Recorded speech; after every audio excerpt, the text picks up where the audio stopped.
Back to Sailaja Ilango vlogs. அது சொல்ல மாறேன், ஓடி வந்து சொல்றாரு. ஸோ அதனால வந்து எங்களோட வீடியோஸ் வந்து நாங்கள் 2-3 நாள் வீடியோஸ் கொடுக்கலனாலும் தொடர்ந்து வந்து டைம் இருக்கும்போது நாங்கள் வந்து எல்லாரும் யோசிப்பாங்க ஏன்னா அண்ணாட மூஞ்சி குட்டி ஆயிட்டு அப்படின்னு சொல்லி அதாவது நான் என்ன பார்க்கக்குள்ளேயே எனக்கு விளங்குது. ஒன்றும் இல்லை, இந்த தாடி அவ்வளோதையும் எடுத்து என்னன்னா அது ஒரு ட்ரிம்மர் ஒன்று வாங்கி வச்சிருக்காரு. அந்த ட்ரிம்மரை யூஸ் பண்ணணுன்றதுக்காகவே அதை போட்டு ஏதாவது மூஞ்சில ஏதாவது ஒன்று வந்து பண்ணிட்டு இருக்கிறது தான் வேலை.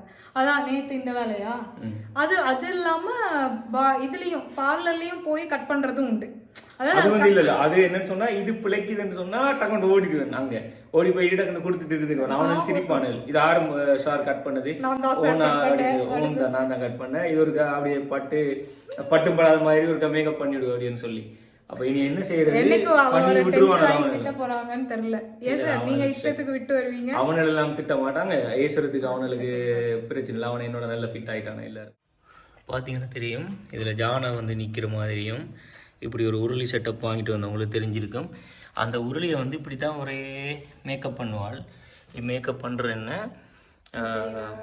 அந்த இதை டெக்கரேட் பண்ணுறது எப்படி இருக்குன்னு சொல்லுங்கள் மக்களே. வடிவாக இருக்குதா? உருளியில் வந்து மோஸ்ட்லி வந்து இந்த வெத்தலை வச்சு விளக்கேற்றுறது நானே இன்டர்நெட்டில் தான் பார்த்தேன். இந்த மாதிரி விளக்கும் ஏற்றி வச்சோம்னா இன்னும் நல்ல ஒரு பாசிட்டிவான எனர்ஜி. ஏர்லி மார்னிங்கும் நான் ஏற்றுவேன். அதே மாதிரி இன்னைக்கு வெள்ளிக்கிழமை, இதுவும் மார்னிங் தான் சாமி கும்பிட போகிறேன். ஸோ அப்போ என்ன பண்ணுவேன்னா இந்த உருளிலையும் விளக்கேற்றிடுவேன், இங்கே வீட்லேயும் விளக்கேற்றுவேன். இன்னும் நம்மளுக்கு வந்து நிறைய பாசிட்டிவ் எனர்ஜி வந்து வீட்டுக்குள்ள வரும். இதுதான் மக்களே இட்லி, ஒன்றுமே வித்தியாசம் இல்லை. இது என்னடா என்னோட மனைவி வச்ச இட்லி, அதால கேட்குறேன் இப்படி தான் அவங்களோட வீட்டில் நீங்கள் இட்லி வைப்பீங்க. ஆமாம், எல்லா வீட்லேயும் அப்படின்னா ஓகே, அப்படின்னா சந்தோஷம். இந்த மாதிரி தான் இட்லி வரும். இந்த இட்லிக்கு இப்போ இனித்தான் பார்க்க போறீங்க முக்கியமான ஒரு பொருள். அது என்னன்னு பார்த்தீங்கன்னு சொன்னால் நீங்கள் அசந்துடுங்க. நேற்று வந்து இருந்த கருவேப்பிலை எல்லாத்தையும் போட்டு ஒரு பொடியாக வந்து அரைச்சாள். அது நான் தான் அரைச்சது. அதை எல்லாத்தையும் வறுத்து தந்தால் நான் தான் அரைச்சி மாவாக்கி எடுத்துருக்கிறேன். ஆனால் நல்லா இருக்குன்னு சொன்னால் நான் இன்னும் சாப்பிட்டு பார்க்கல. இப்போ தான் நான் சாப்பிட போகிறேன். எல்லாருமே சொல்லுங்கள் இது வந்து ஓகேவா நல்லதான்னு சொல்லி. அதோட நல்லெண்ணெயை கலந்து சாப்பிட்றது. இது முதல் வந்து நான் விருப்பம் இல்லை, ஆனால் இப்போ அந்த ஒரு பொடி சாப்பிட்ட பிறகு கொஞ்சம் விருப்பமாக இருக்கு எனக்கு நிறைய. சரி நீங்கள் சாப்பிடுங்க. நேற்று நான் சாப்பிட்டேன். ஸோ இதான் எங்கள் வீட்டில் இன்றைக்கி பிரேக்ஃபாஸ்ட் நான் ப்ரிப்பேர் பண்ணது. இட்லி எப்படி இருக்குது, சாஃப்டாக இருக்கா? நான் அரைச்ச மாவு. ஓ நல்லா இருக்கு. நாங்கள் இதுதான் மாவு அரைக்கிறது, கடையிலலாம் வாங்குறது இல்லை.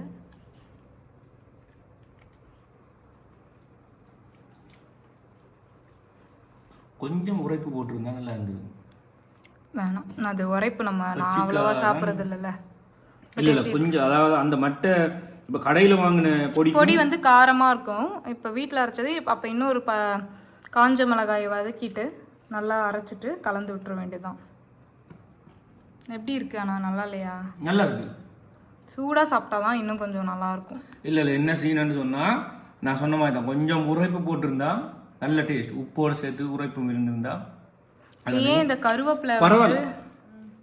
ஆக்சுவலி எங்கள் அப்பாவும் பொடி கேட்டார். ஐயோ கடவுளே மக்களே, எனக்கு ஒரு சிரிப்பா இல்லை என்னன்னு சொல்றேன்னு தெரியல.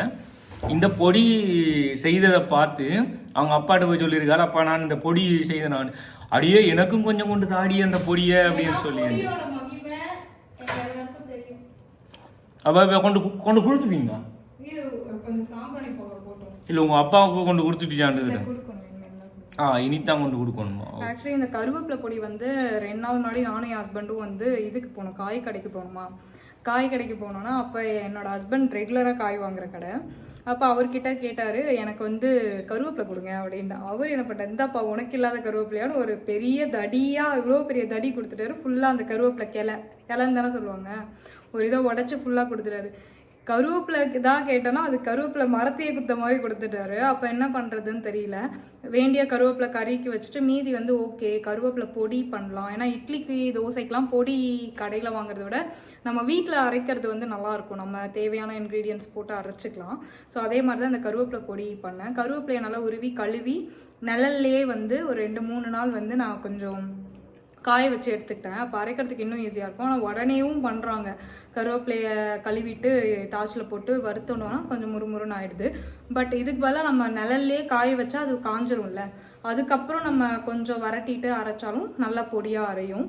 இதுக்கு வந்து என்னென்ன சேர்த்தேன் இன்க்ரீடியன்ட்ஸ்னு பார்த்தீங்கன்னா உளுந்து கடலைப்பருப்பு, கொஞ்சம் ஜீரகம், அதுக்கப்புறம் வந்து பெருங்காயத்தூள், அப்புறம் உப்பு, அதுக்கப்புறம் வேற என்ன சேர்த்தேன், அவ்வளோதான்.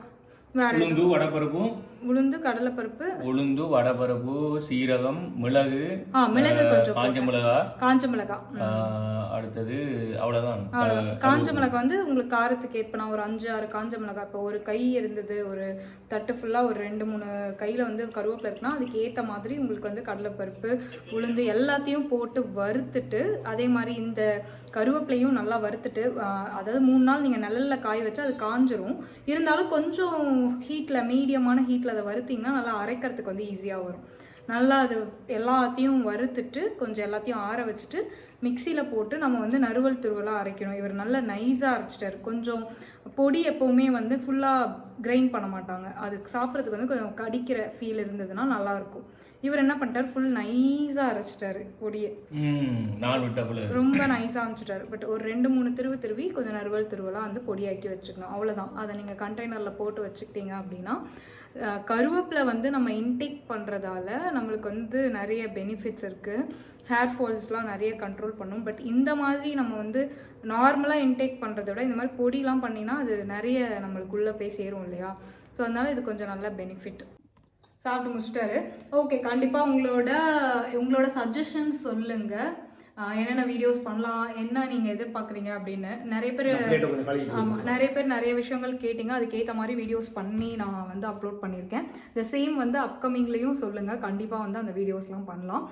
இப்போ கொஞ்சம் சம்டைம் பிஸியாக இருக்கும், அந்த விஷயங்கள் என்ன அப்படின்றதையும் கூடிய சீக்கிரமே வந்து எங்களோட வ்ளாக்ஸில் நாங்கள் அப்லோட் பண்ணுறோம். தேங்க்யூ ஸோ மச் எல்லாருக்குமே, எங்களை சப்போர்ட் பண்ணி எங்களோட வீடியோஸ் பார்க்குற எல்லாருக்குமே வந்து ரொம்ப ரொம்ப நன்றி. நாங்கள் இதே மாதிரி ஒரு நெக்ஸ்ட் vlogல உங்களை மீட் பண்ணுறோம். until then bye, see you. பார்த்துட்டே இருங்க, வீடியோஸ் லைக் பண்ணுங்கள். பாய் மக்களே, உங்களை வந்து அடுத்த வீடியோவில் அடுத்த காணொலியில் வந்து மீட் பண்ணுறோம். நிறைய டெம்பிள்ஸ் விசிட்ஸ்லாம் இருக்குது, கண்டிப்பாக எல்லாமே உங்களுக்காக வந்து கவர் பண்ணுறோம் சீக்கிரமாக. இனி வார வீடியோஸ் எல்லாம் வந்து உங்களுக்கு நல்லா பிடிச்சிருக்கும். பிகாஸ் அதை ஏற்கனவே வெளியாக சொல்லிட்டோம், அது பண்ணக்குள்ள உங்களுக்கு தெரியும் என்னன்னு சொல்லி. ஓகே மக்களே, வேறு கதை அவ்வளோதான். நெக்ஸ்ட் வீடியோவில் மீட் பண்ணலாம். until then bye, see you. Bye.